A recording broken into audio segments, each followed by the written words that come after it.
Okay, let's go. Number 10. The room that changes your brain. What kind of room changes how your brain works? Most people look at ancient underground sites and see simple burial chambers. They see stone walls, darkness, and primitive tools. But on the island of Malta, the ground holds something different. It is called the Halsaflieni Hypogeum. Inside this deep limestone complex is a carved alcove known as the Oracle's Room. If someone speaks at a specific pitch inside this chamber, the sound does not just echo. It amplifies. It actively resonates at exactly 110 hertz. That specific number is not a random acoustic quirk. In the year 2008, a researcher named Ian Cook at UCLA conducted an EEG study on that exact frequency. He wanted to measure what 110 hertz does to a human being. The results were clear, and they were strange. That specific tone physically shifts human brain activity. It suppresses the language centers in the left hemisphere.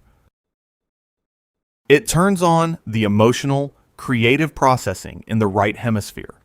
The sound fundamentally alters human consciousness. The acoustic resonance of the room is a measured fact. The biological effect on the brain is a published medical reality. But this creates a sharp, unavoidable boundary between what is solid and what is unknown. The hypogeum was carved roughly 6,000 years ago. Did the builders engineer this room to produce exactly 110 hertz deliberately? Did they understand how to manipulate the human mind with architecture thousands of years before modern neuroscience even existed? That realization changes the scale of the mystery. Someone carved a consciousness-altering space out of solid rock 6 millennia in the past. It shatters the simple story of early humans building crude underground tombs. But the Oracle's Room is only located on the second level. The hypogeum does not stop there. It descends even further into the earth. Beneath the acoustic chamber, there is a third level, carved deeper into the dark. If the second level was engineered to change your brain, what was the bottom level designed to do? And if this site was simply a temple, what happened to the people who walked below the Oracle's Room and never came back up? According to a persistent Maltese account from the 1930s, a group of roughly 30 schoolchildren took a guided tour into the lowest level of the hypogeum. They slipped past the known chambers, walked down into the dark, and they never came out. Today, the hypogeum is a highly regulated UNESCO heritage site. Tourists walk on safe metal platforms under soft artificial lighting. We know exactly what sits near the surface. The upper chambers of this complex accumulated the remains of roughly 7,000 bodies over thousands of years. But that documented, heavily researched safety stops abruptly at the second floor. The lowest level of the limestone labyrinth remains completely inaccessible to the public. Heritage Malta officially keeps the third level closed off behind locked gates. The story of the missing children has never been officially confirmed by police archives, nor has it ever been definitively refuted. It remains a debated, unverified local claim. But the physical closure of that specific passage is a verifiable fact. The gate is real, and recent ground-penetrating radar surveys have detected distinct physical anomalies below that sealed third level. The radar confirms that the structure does not end where the tour stops. It likely goes even deeper into the earth, into spaces we are no longer allowed to see. This introduces a very specific sequence of events. First, an architectural anomaly is found. Second, people disappear or experience something unexplainable in the dark. Third, a modern institution steps in and seals the site permanently. Because of this sequence, the lowest passage under Malta has remained entirely uninvestigated for nearly a century. If this were the only place it happened, it would just be a strange local mystery. You could easily blame it on a collapsing cave or a tragic structural failure. But Malta is not an isolated incident. It is simply the first node in a much larger cross-civilizational pattern. The exact same sequence of disappearance and institutional sealing repeats at a site 6,000 miles away. Only this time, the tunnels are not hidden under a small Mediterranean island. They are buried beneath the largest pyramid on Earth. Number 9. The pyramid built on top of something older. The Great Pyramid of Cholula in Mexico is the largest pyramid by volume in the world. It is a structure so massive that it looks like a natural mountain, but volume can be deceptive. It makes you think of a monument built from the ground up, block by block, to honor the sky. In reality, the largest pyramid ever constructed was not the beginning of a site. It was a massive lid placed over something that was already there. In the 2010s, researchers from INAH and UNAM conducted ground-penetrating radar surveys across the site. The radar detected anomalies. It revealed a network of chambers and tunnels hidden deep beneath the physical pyramid. Researchers believe some of these chambers predate the earliest known construction phase from around 300 BCE, but radar was not the first thing to find them. Modern technology only confirmed what an earlier generation had already stumbled into. In the 1930s, an exploration team physically entered those lower tunnels.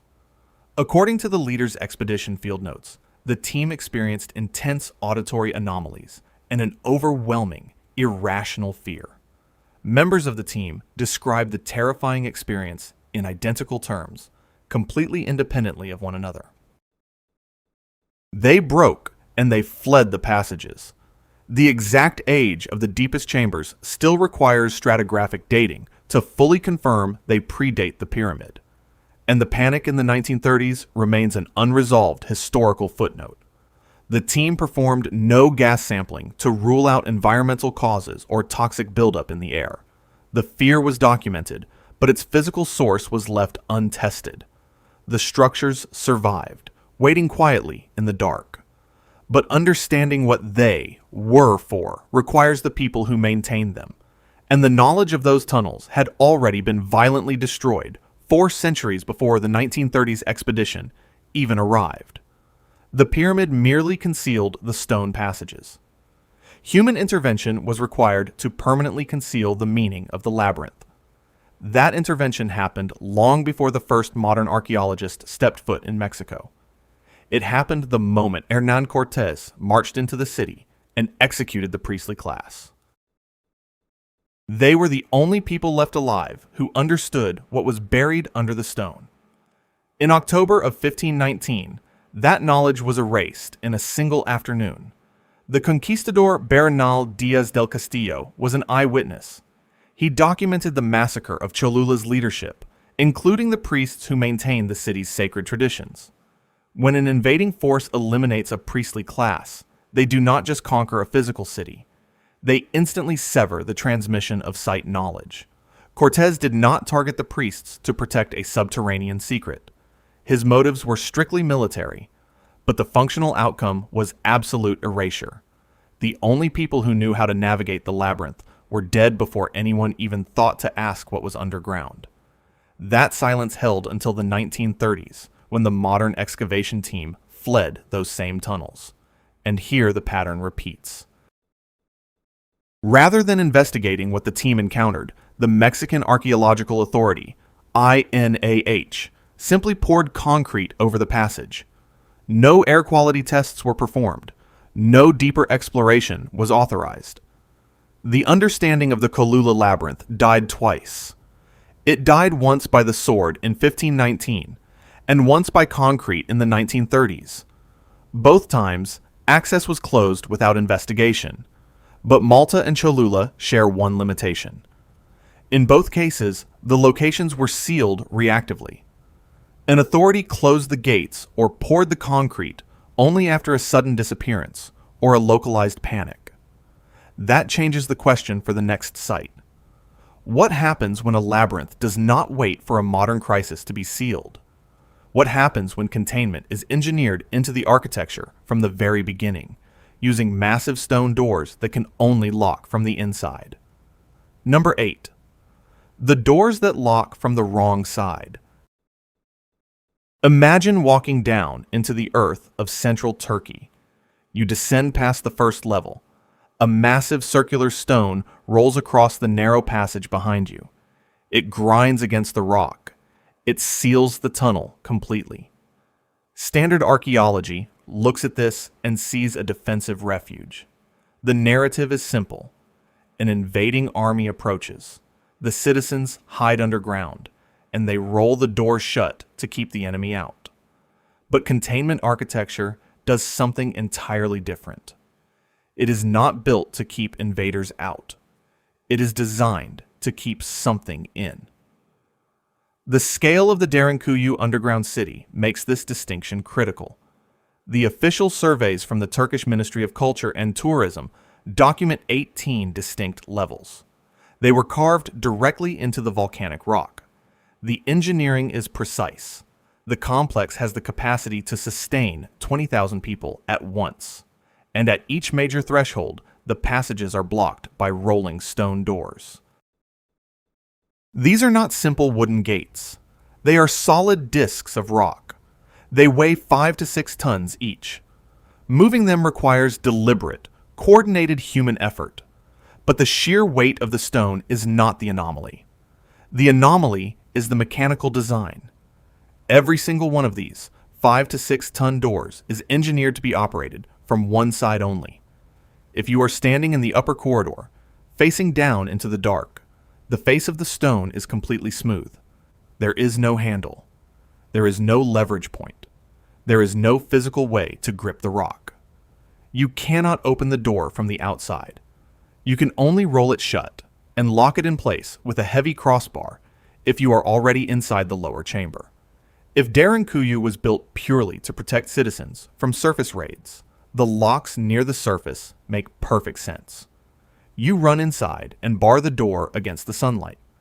But the deeper you go, the explanation begins to break. Why do the doors continue all the way to the absolute bottom? Why build a 5 to 6 ton door on the 18th level that locks from the inside, sealing you off from the 17th level? Does an invading army really fight its way down hundreds of feet through solid rock, level by level? Or does the one-directional geometry of the locks suggest a different kind of threat? Someone carved nearly 300 feet into the crust of the earth. They built a survival structure for 20,000 people, and they engineered every major threshold to lock from the wrong side. The physical space behaves less like a bunker and more like a sequence of quarantine zones. We cannot prove what the builders were thinking, but the physical engineering points strictly toward containment architecture, and that leaves us with an unavoidable question. If the doors lock from the inside, what required containing at the bottom of the dark? The stone doors explain exactly how the deepest levels of Derinkuyu were sealed in antiquity. But the ancient builders are long gone. The heavy doors are no longer the primary barrier. Today, the lower levels are kept closed by a modern authority. The ancient quarantine has simply been replaced by modern restrictions. And discovering why leads directly to a 50-year trail of denied archaeological permits. The lower levels of Derinkuyu have been closed to investigation for over 50 years. Since the early 1970s, no researcher has been granted a permit to explore the deepest passages. The Turkish authorities cite structural safety as the reason. They say the deep levels are simply too unstable. But the architectural surveys tell a different story. The original ventilation system is incredibly sophisticated. The deep vertical shafts that brought air to the lowest floors still function perfectly today. Despite that engineering, the bottom levels remain completely off limits. According to archaeological community records, the strict freeze on permits began in the 1970s, yet there is no published structural assessment to justify a half-century of total closure. The anomaly extends to the surface, too. Local museum catalog entries show specific artifacts from the lower levels marked as received, but those items are never displayed to the public. This does not automatically mean there's a deliberate cover-up. Governments often deny permits simply to preserve fragile heritage sites. Standard preservation protocol is a normal part of modern archaeology, but the scale of the restriction does not match the scale of the architecture. A site that safely held 20,000 people for extended periods is now deemed too dangerous for a small research team with modern equipment. The ancient ventilation still works. The stone doors still roll. The passages are still cut from solid volcanic rock. The only thing that actually changed is who controls access. The massive stone doors explain exactly how the lower levels were sealed in antiquity. The denied permits explain why they remain sealed today. The underground city still exists, but it sits locked behind modern bureaucracy. Derinkuyi's doors lock from the inside, and its permits lock from the outside. But at least the physical labyrinth is still there. That makes it very different from the next site on our list. Because the next labyrinth was hidden so thoroughly by its own priests, it did not just get closed, it vanished entirely. Number 7. The labyrinth that vanished with its priests. A locked door is one kind of barrier, but a massive underground structure that leaves absolutely no physical trace is a completely different kind of anomaly. Most modern readers look at the ancient accounts of the Lemnos labyrinth and assume they are reading mythology, but the primary text does not describe magic. It reads like a precise engineering specification. In Natural History Book 36, Pliny the Elder recorded that the Lemnos labyrinth contained exactly 150 columns. He noted they were balanced so perfectly that a single child's touch could pivot them. Consider what 150 rotating columns would do to someone navigating in the dark. It is a mechanism designed to instantly disrupt spatial memory. The architecture itself prevents you from mapping your way out. Pliny documented the engineering, but the historian Herodotus documented the human guardians. In Book 2 of his histories, Herodotus wrote about everything from foreign burial customs to human sacrifice. Yet, when he reached the Kaberi mystery cult that controlled the Lemnos site, he explicitly refused to describe their rites. A historian who documented everything chose absolute silence.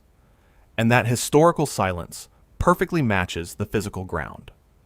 Despite centuries of excavation on the island of Lemnos, archaeologists have found nothing. Not a foundation, not a single stone. The Kaberi cult was eventually suppressed. The last initiates died, and whatever they guarded vanished with them. This is not the natural decay of an ancient ruin. A structure complex enough to house 150 pivoting columns does not just blow away in the wind. The total absence of the site is not an accident of history. It is the final act of concealment by the last initiates. They erased their own physical legacy to protect what was inside. The pivoting columns of Lemnos highly imply a structure meant to trap a person in the dark, but it remains an inference based on the architecture. That ambiguity disappears at the next location, because there is one ancient labyrinth where the inability to escape is not just an architectural theory. It is a documented historical fact, written down in a primary source. Number 6. The only labyrinth, where no exit is written down. The idea that ancient labyrinths deliberately trapped people is often treated as a myth. It is brushed off as a simple metaphor or an exaggerated legend. But there is one ancient labyrinth where the inability to escape is not an inference. It is written down. Before you look at the text, you have to look at the roof. According to the ancient records, a massive bronze model of the entire labyrinth once sat on top of the structure. It was an open-air map of an inescapable trap. It stood in plain sight, showing everyone exactly what they were walking into. The structure belonged to an Etruscan king named Lars Porsena. The Roman scholar Marcus Terentius Varro described it in detail. His account was carefully preserved by Pliny the Elder in Natural History Book 36. Varro stated plainly that no one who entered the labyrinth without a thread guide ever found the way out. This is not local folklore. It is a primary source statement from Rome's most respected scholar. He documented a one-way architectural containment zone. Varro wrote his description as a matter of historical record, but whether he reported his own direct observation or simply recorded a received Etruscan tradition remains an open question among historians. The text exists. The physical proof is another matter entirely. Today, the Italian town of Chiusi sits exactly where Varro placed the ancient site. Archaeologists know exactly where to look. They have been digging around Chiusi for 2 centuries, and they have found absolutely nothing. Not a foundation, not a ruined wall, not a single stone that matches Pliny's description. The complete failure of modern archaeology to locate it creates a chilling timeline. The bronze model that once showed the way in is gone. The priests who knew the way out are gone. The labyrinth itself is gone. We are looking at 3 distinct layers of total erasure. The Etruscans built a structure so complex that it was recorded in antiquity as physically inescapable. And then they managed to make the entire thing vanish from the surface of the earth. A monument of that immense scale does not just blow away in the wind. It does not naturally decay without leaving a single trace in the soil. It has to be actively hidden, and the Etruscan priests who guarded it had a very specific, documented protocol for making sacred sites disappear before hostile eyes could find them. The priests were known as the haruspices. They were the elite guardians of Etruscan sacred knowledge. When Roman authority expanded across the ancient world, these priests did not leave their holy sites to be conquered. They deliberately buried them. Historical decay is a slow, random process. Buildings collapse over centuries. The wind scatters the debris, and later civilizations build over the rubble. But you always find traces. You find broken pottery, foundation trenches, or scattered stones. Engineered disappearance is different. It is an active decision. It is immediate, deliberate, and total. Modern scholarship confirms this practice. Researchers like Jean-René Jeannot and Massimo Pallottino have documented exactly how the haruspices operated. When a hostile force approached, these priests would ritually conceal their sanctuaries. They sealed them away to prevent desecration. That brings us back to the vanished labyrinth of Lars Porsena. For 200 years, excavation teams have scoured the earth around Chiusi. That is the site of ancient Clusium, exactly where Varro placed the massive structure. 2 centuries of digging with modern methods have produced absolutely nothing. Not a ruined wall. Not a single foundation stone matching the ancient description. Most historians look at that empty dirt and assume the labyrinth was just a myth. But if you understand Etruscan priestly practice, the absence of ruins changes meaning. It is no longer a bug of history. It is a deliberate feature. This means the failure of 200 years of excavation is not an archaeological failure at all. It is the profound success of the concealment. The haruspices engineered its disappearance from the surface record so well that it defeated modern science. That leaves a very quiet, very heavy implication. If the site was buried to protect it, the physical labyrinth may still exist. It might be sitting perfectly intact, sealed in the dark, waiting somewhere deep underneath the Italian soil. Knowledge can be killed on purpose. The priests chose to let their greatest architectural achievement vanish, rather than let an invading Roman authority possess it. They valued the secrecy of the labyrinth over the survival of their own legacy, and their concealment worked perfectly. Varro documented a labyrinth no one could exit. The haruspices buried it so thoroughly that 2 centuries of digging found nothing, but the Etruscans were protecting their own culture from an invading army. What happens when the person who uncovers a labyrinth is not an ancient priest protecting a secret? What happens when the gatekeeper who decides to seal it is the modern archaeologist, Arthur Evans? Number 5. The archaeologist who poured concrete over the labyrinth he found. We expect archaeologists to carefully preserve the past. We trust them to uncover ancient structures, document every fallen stone, and leave the physical site completely intact for the next generation of researchers. But pouring modern concrete over original stonework does exactly the opposite. It permanently entombs the archaeology. It completely destroys any future ability to physically investigate what was buried underneath. Sir Arthur Evans spent decades excavating the ruins of Knossos on the island of Crete. He was incredibly thorough.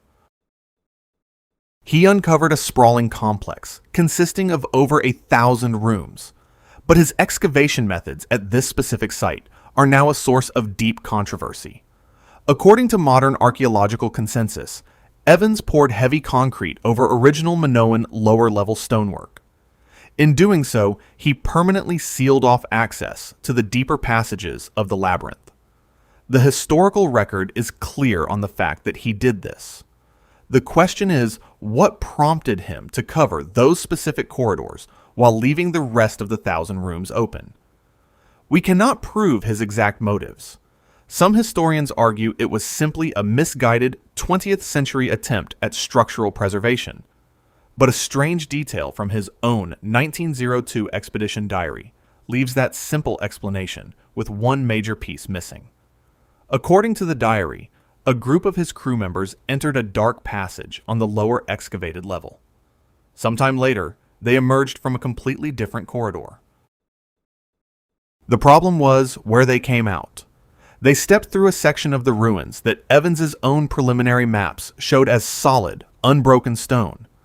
This is an attributed, debated account from his own notes, not a modern verified measurement. But if the diary account is accurate, the internal geometry of the labyrinth directly contradicted the physical maps. When faced with an anomaly where a solid wall behaved like an open corridor, Evans did not investigate the structural impossibility further. He poured concrete over the lower levels. The man trusted by the world to reveal the ancient labyrinth chose to physically lock it back in stone. The original lower passages of Knossos are completely inaccessible today.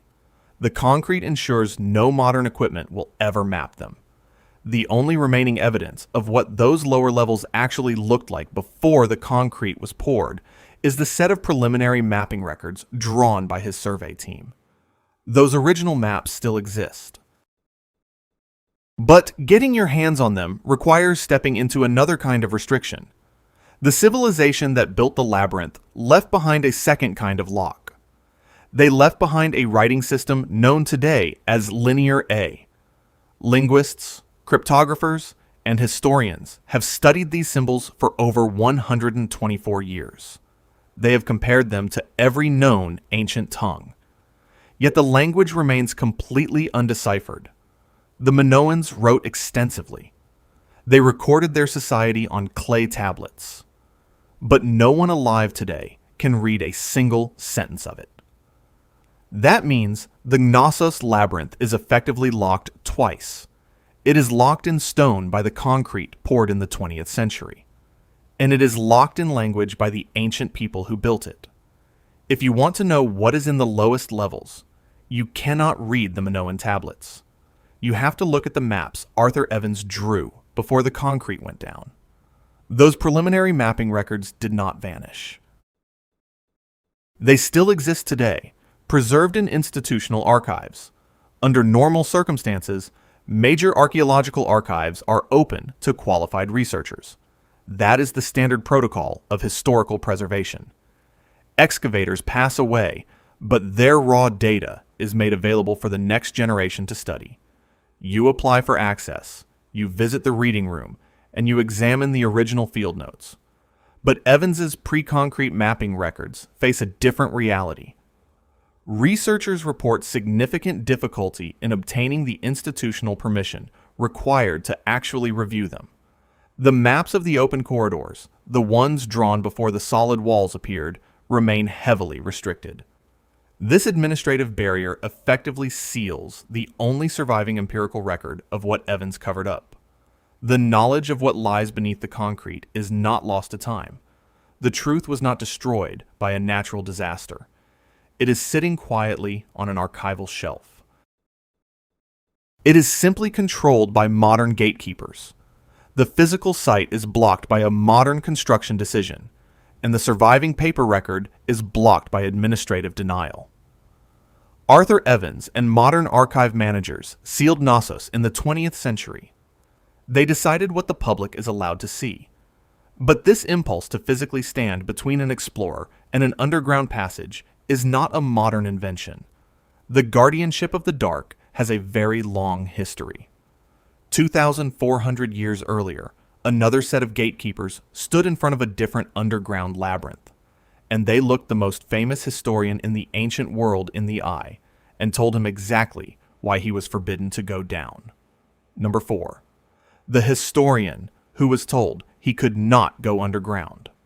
Around 430 BC, Herodotus arrived at the Egyptian labyrinth at Hawara. He walked through 1,500 above-ground rooms. He documented a structure so immense that he considered it more impressive than the pyramids themselves. We usually assume that ancient historians possessed full access to the sites they described. We picture them walking freely through active monuments. But the most famous historian of the ancient world was physically stopped at a staircase. In his Histories, Book 2, chapters 148 and 149, Herodotus describes exactly what happened next. He recorded that there were another 1,500 rooms below ground. The sheer scale was staggering. But the Egyptian priests explicitly forbade him from descending into them. They told him the lower levels contained the sacred tombs of crocodiles, alongside the resting places of the kings who built the labyrinth. They firmly refused to let him pass. Herodotus accepted their refusal. He turned around, and he never saw what was in the dark. That ancient denial echoed for a very long time. In 1888, the archaeologist Flinders Petrie finally excavated the Hawara site. Petrie confirmed the massive foundation blocks were exactly where Herodotus said they would be. He proved the massive above-ground building was completely real, but he found absolutely no way underground. The massive stone staircase where Herodotus stood has never been located by modern archaeology. The ancient blockade worked perfectly. The priests did not just stop one man from walking down a flight of stairs. They stopped all of history. 24 centuries later, the underground labyrinth remains completely unbreached. The architecture was swallowed by the sand, and the ancient entrance was never seen again. Herodotus was blocked by the priestly guardians in antiquity. Flinders Petrie found no way down in 1888. The physical gates to the lower 1,500 rooms remained perfectly closed. But in 2008, a Belgian research team arrived at Hawara with ground-penetrating radar. The Malta expedition brought ground-penetrating radar to Hawara in 2008. They scanned the exact sands where Flinders Petrie had found nothing a century earlier. The instruments reached deep beneath the surface. The radar detected massive subsurface anomalies. It returned images of grid-like patterns and immense structural voids. These readings were entirely consistent with the vast underground chambers Herodotus had described. In antiquity, the physical blockade was enforced by a line of priests who physically stopped an explorer. Today, the blockade is enforced by a piece of paper.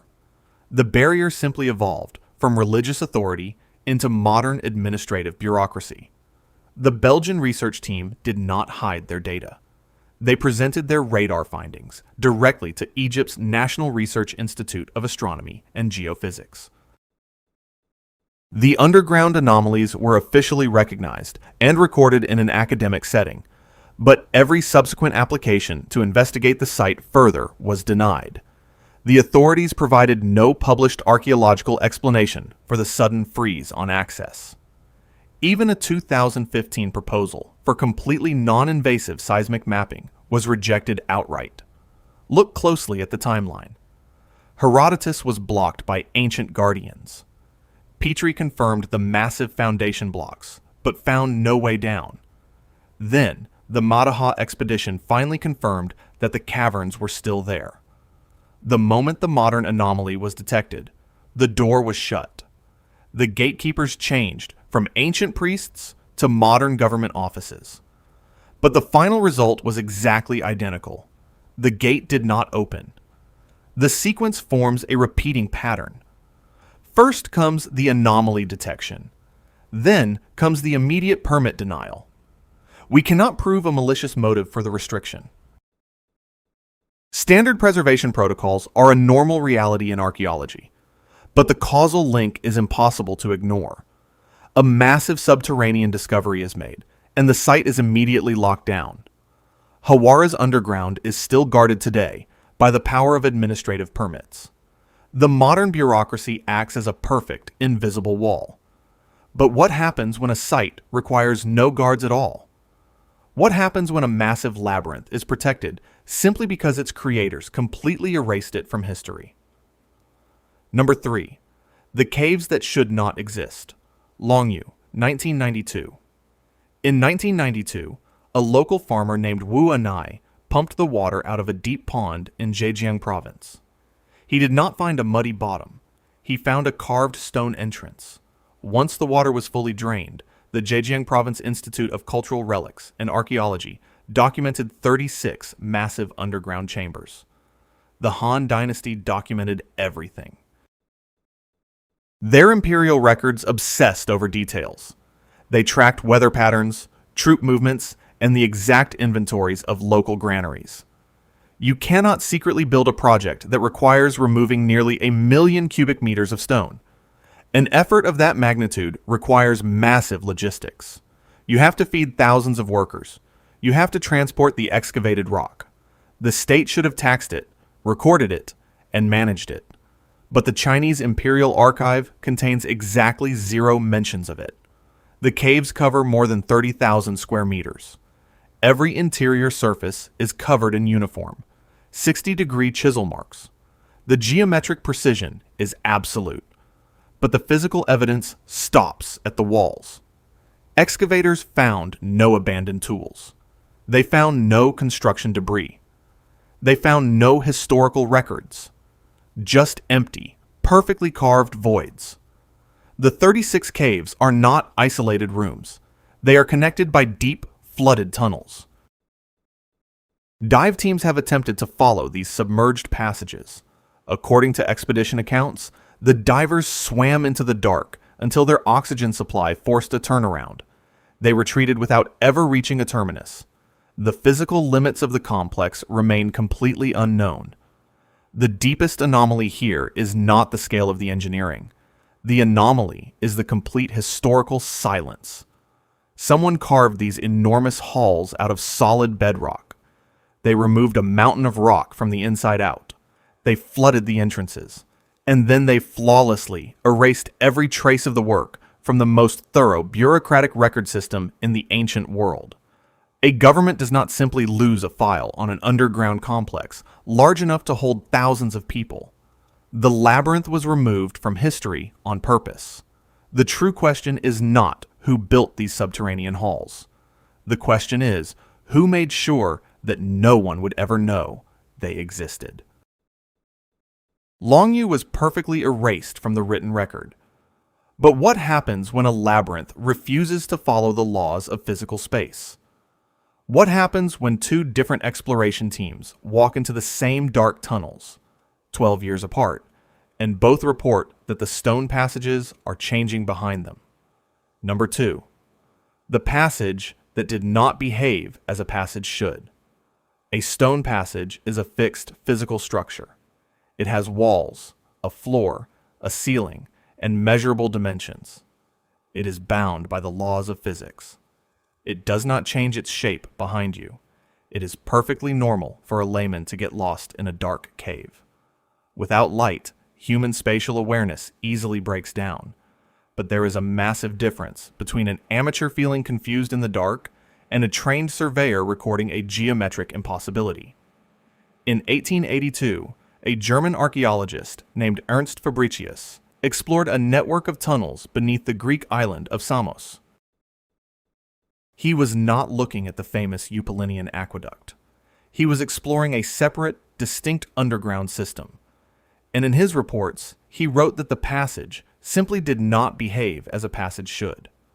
12 years later, in 1894, a French expedition team entered those exact same tunnels. They were completely independent of the German team, yet they reported the exact same spatial disorientation. This was not a random cave network. In natural history, Book 36, Pliny the Elder explicitly identified Samos as one of the three great labyrinths of the ancient world. The modern exploration reports reflect that ancient, inescapable reputation. Two independent teams, two different nationalities, 12 years apart. Both groups reported the exact same impossible observation. They stated that as they moved forward through the tunnels, the angles of the walls and the heights of the ceilings appeared to physically change behind them. Ernst Fabricius was a professional surveyor. He measured physical reality for a living. When he states that a passage did not behave correctly, he is not describing a sudden feeling of panic. He is describing a set of measurements that contradicted themselves. The French team 12 years later confirmed it was not just a trick of his imagination. This was not natural cave confusion. This was engineered disorientation. Two modern exploration teams walked into the dark and reported impossible geometry. They survived, but they did not understand the architecture they were looking at. Yet thousands of years earlier, one man who lived on Samos may have understood the mathematics of this labyrinth perfectly. And when he finally fled the island, he took that specific knowledge with him. Around 530 BC, Pythagoras left the island of Samos. According to ancient biographers like Iamblichus and Diogenes Laertius, he was fleeing the political tyranny of a local ruler. He sailed west across the Mediterranean to southern Italy and started a completely new life. Most of us remember Pythagoras simply as a mathematician. We picture a harmless philosopher who figured out how to measure triangles. But the historical reality is much darker and far more complex. Pythagoras did not open a public academy. He founded a highly restricted mystery school. His entire order was built around the study of sacred geometry, harmonic ratios, and intense initiation rites. He established this closed society in the city of Croton. The historian Walter Burkert thoroughly documented how this organization functioned. The school operated under absolute, uncompromising secrecy. Its members were strictly forbidden to share their knowledge with anyone outside the order. Revealing the inner teachings meant immediate expulsion. According to some ancient traditions, breaking that silence could even mean death. Samos had a labyrinth that two different exploration teams said defied physical geometry. Pythagoras built a secret society dedicated entirely to the hidden laws of geometry, and he built it immediately after leaving that exact island. We do not have a primary source proving Pythagoras learned his mathematics inside those specific tunnels, but the pattern is identical to what we have already seen. The Kabiri initiates on Lemnos took the location of their labyrinth to the grave. The Etruscan haruspices buried the tomb of Lars Porsena rather than let an invading army possess it. Pythagoras simply executed a different survival strategy. He extracted the knowledge. He took the understanding of spatial geometry away from the island and guarded it inside a human vault. The understanding of the labyrinth walked away, but the physical site stayed exactly where it was. The stone passages of Samos remained in the dark, and today they are guarded by a much more mundane authority. According to independent researchers, no permits for the deep investigation of the Samos labyrinth have been issued since 1997. The ancient knowledge was successfully relocated. The physical site itself remains completely locked by modern administrative bureaucracy. The gatekeepers changed, but the gates remained securely closed. Every labyrinth so far has been sealed by the slow passage of time, by the deliberate actions of secret cults, or by the quiet denial of modern governments. But the final site on our list does not just feature one of these barriers. It has all three of them at once. And the stone engineering trapped inside it should not be physically possible. Number 1. The boxes that cannot fit. Deep beneath the Egyptian sands, at the Serapeum of Saqqara, sit 24 solid granite sarcophagi. Each one of these massive stone containers weighs roughly 70 tons. They are isolated in the dark, resting in a subterranean complex that defies everything we think we know about ancient engineering. We are taught that ancient Egyptians carved sacred containers using crude copper chisels, pounding stones, and raw manual labor. That familiar explanation works perfectly well for rough limestone blocks. It completely breaks down when you run modern instruments over the granite at Saqqara. The site was first uncovered in 1851 by the French archaeologist Auguste Mariette. He walked into the underground galleries and found a level of craftsmanship that did not belong in antiquity. Decades later, modern researchers like Christopher Dunn applied precision metrology instruments to the granite. They measured the flat surfaces of the lids and the interior walls. The resulting numbers are physically staggering. The instruments recorded lid-to-box tolerances at exactly 8 thousandths of an inch. That is aerospace-grade accuracy. You cannot achieve that level of flawless geometric precision by repeatedly hitting solid granite with a copper tool. But the surface precision is only the first problem. The second problem is a pure dimensional paradox. The granite sarcophagi measure approximately 9 feet wide. The carved rock tunnels they sit inside also measure exactly 9 feet wide. There is zero physical clearance for transport. A solid 70-ton box cannot be dragged through a rock corridor that is exactly the same width as the box itself. There is no room for ropes. There is no room for wooden rollers. There is no room for the workers to stand beside it. Some archaeologists propose a logical counter-argument. They suggest the narrow tunnels were simply carved around the sarcophagi after they were already in position. But that explanation does not solve the mystery. It makes the engineering even more inexplicable.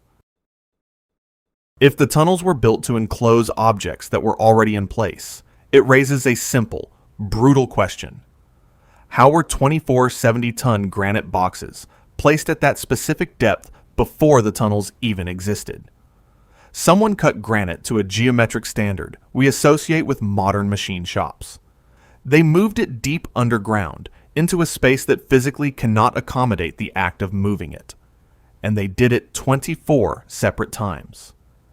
This effort is not ceremonial excess. It is an engineered obsession. It serves an unidentified purpose that standard history has not even begun to explain. When Auguste Mariette found these boxes in 1851, the mystery was just beginning. He also found a third underground gallery, but that specific passage collapsed before he could reach its final terminal chamber. He wrote down everything he witnessed in his private field notes. Today, those notes are held in the archives of the Louvre. And as modern researchers have discovered, getting permission to see them is an entirely different kind of barrier. Auguste Mariette's private field notes from 1851 did not simply disappear. They were officially deposited at the Louvre, specifically inside the Département des Antiquités Égyptiennes. And over 170 years later, they remain heavily restricted. Modern researchers consistently report difficulty obtaining permission to review those original documents. The administrative restriction holds firm, even as new data emerges from the sand. In 2022, radar surveys at Saqqara detected massive new anomalies. The instruments registered distinct structural voids at 30 to 45 feet below the surface. Those readings suggest the underground complex is much larger than the known galleries. But no new excavation permits have followed the radar detection. The ground remains closed. The Serapeum is not just another location on the list. It is the entire list compressed into one place. Every separate anomaly we have tracked converges right here. The site features impossible engineering in the dark. It has a collapsed passage that stopped the initial discoverer. It has an institutional archive that locked away the primary source notes. And it has modern radar technology mapping clear targets that authorities choose to ignore. We do not actually know what Marriott's field notes contain, but the restriction itself is the evidence. The administrative silence perfectly mirrors the exact same barrier we saw in Malta, in Turkey, in Greece, and in Crete. We are looking at 10 different sites. They were built by 10 different civilizations, spread across 4 continents, and separated by 5,000 years of history. Is this identical institutional response just a sweeping coincidence, or is it a deliberate pattern? The pattern is defined by 3 exact behaviors. Pour the concrete, deny the permit, restrict the archive. 10 different archaeological sites share this exact sequence of responses. Mainstream history tries to explain these actions in isolation. We are told the closures are just military defense, ancient burial customs, or standard preservation protocols. But no single conventional theory accounts for all 3 responses recurring at every single location. Preservation protocols do not explain why a massive subterranean complex was completely erased from the Han Dynasty imperial records. Defensive architecture does not explain why an archaeologist would pour concrete over original Minoan stonework. A simple respect for the dead does not explain why 24 granite boxes were dragged into tunnels that were too small to accommodate them. When you place the evidence on a single table, the timeline of concealment is undeniable. In antiquity, Egyptian priests physically blocked Herodotus from walking down a staircase at Hawara. Etruscan haruspices deliberately buried the tomb of Lars Porsena before the Roman army could find it. The initiates of the Kabiri mystery cult chose to let their labyrinth at Lemnos vanish entirely. Thousands of years later, Arthur Evans found the lower passages at Knossos and sealed them himself. Today, modern authorities deny ground-penetrating radar follow-ups in Turkey, in Greece, and in Egypt. The guardians of these labyrinths changed hands over the millennia. The ancient mystery cults faded away. The priestly classes died out. Their physical gates were replaced by modern academic institutions and government bureaucracies. The gatekeepers evolved. But the fundamental urge to seal the underground remained exactly the same. The behavior did not change. It only updated its methods. A stone door became a poured foundation. A priestly threat became a denied permit. This is not a proven historical conspiracy. There is no ancient document linking the builders of Malta to the architects of Longue. No modern institution has coordinated a global cover-up across 4 continents. The cross-civilizational pattern is an observed thesis, but it is an undeniable reality in the archaeological record. The repetition is simply too precise to ignore. We are forced to shift the mystery. The true question is no longer just what was built in the dark. The true question is why every single authority that encounters it immediately decides it must be hidden. The ancient builders engineered containment architecture. The modern institutions maintain the quarantine. And that leaves us with one final, unavoidable thought. The most unsettling question is not what was put underground 5,000 years ago. The most unsettling question is whether it is still there right now. If this investigation changed how you look at the past, take a moment to like this video and subscribe to the channel. Drop a comment below with your exact location, the local time, and the place you are watching from.